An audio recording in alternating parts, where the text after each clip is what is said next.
Hey everyone, and welcome. Today we are diving into something that I think every single one of us knows deep down in our gut. That strange, agonizing stress that comes from simply not knowing what's going to happen next.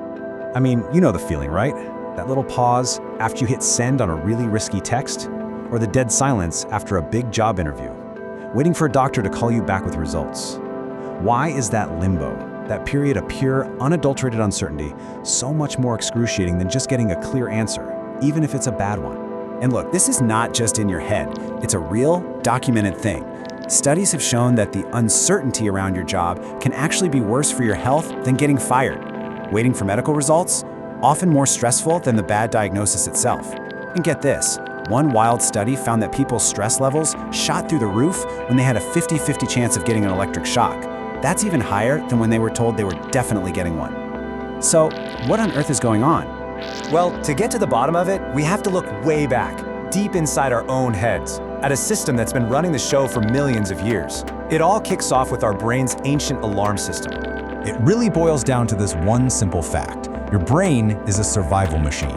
Its number one priority above everything else is to keep you safe. And a huge part of that job is predicting what's coming next. So when it can't, when there's a big question mark, it defaults to a very simple, very powerful rule. Uncertainty equals danger, period. And the part of your brain that's smashing that panic button, that's the amygdala. You can think of it as your own personal smoke detector. It's constantly scanning for threats, and the second it sniffs one out, it yanks the fire alarm, flooding your body with stress hormones. But here's the catch. It's not exactly a sophisticated piece of tech. It genuinely can't tell the difference between a bear in the woods and a vague "we need to talk" text. A potential threat is enough to trigger the whole 5-alarm fire. So the whole process works kind of like this. First, your brain notices an information gap, that big what if.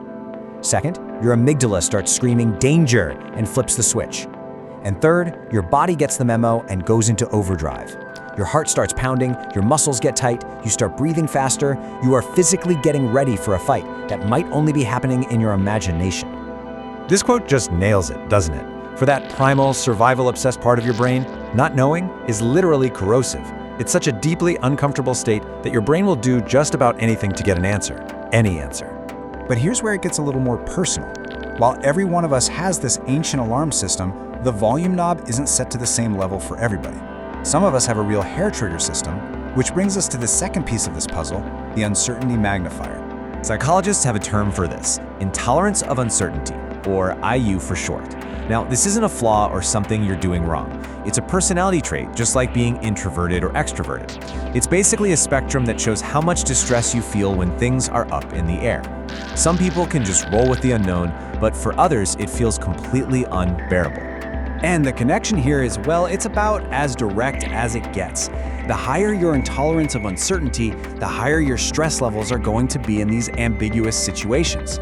Your IU level is basically the master volume control for your brain's alarm system. And for people on the higher end of that spectrum, this can show up in some really specific ways.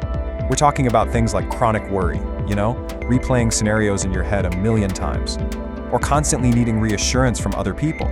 Or maybe you just start avoiding new or unpredictable situations altogether. It can even lead to compulsive stuff, like checking and rechecking things, all in a desperate attempt to find some solid ground.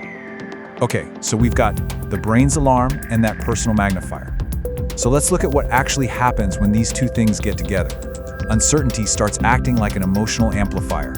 Yeah, because the research is pretty clear that uncertainty doesn't just create anxiety, it actually dials up the intensity of all the negative emotions. We're talking fear, sadness, frustration, the whole lot. And at the exact same time, it actively suppresses our positive emotions. It literally makes it harder to feel happy or excited or even just curious.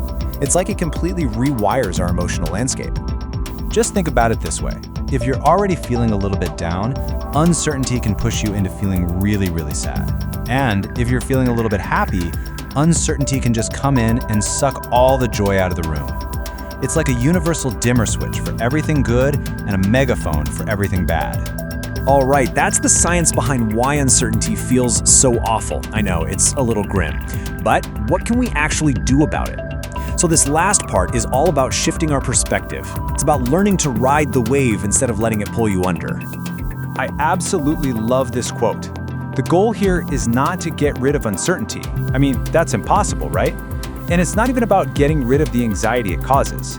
The real goal is to change our relationship with it, to figure out how to sit with that discomfort without letting it call all the shots in our life. And here is a super simple but really powerful framework to do exactly that. First step, name it. Just saying out loud, okay, I'm feeling anxiety because of this uncertainty can actually calm that amygdala down. Step 2, normalize it. Remind yourself, this is just my ancient brain doing its job. It's a totally normal reaction. That helps take the judgment out of it. And third, navigate it. Instead of spinning out, just ask, what is one tiny thing I have control over and can do right this second? Another really powerful tool is to start shifting your perspective with what we can call reframe questions. So instead of fighting the feeling, get curious about it. You could ask yourself something like, okay, what is this anxiety actually trying to protect me from? Or, what would I do right now if I actually trusted myself to handle whatever happens? So often, this simple shift pulls you out of that reactive panic and into a more thoughtful, problem-solving mindset. It turns the alarm from just noise into actual information.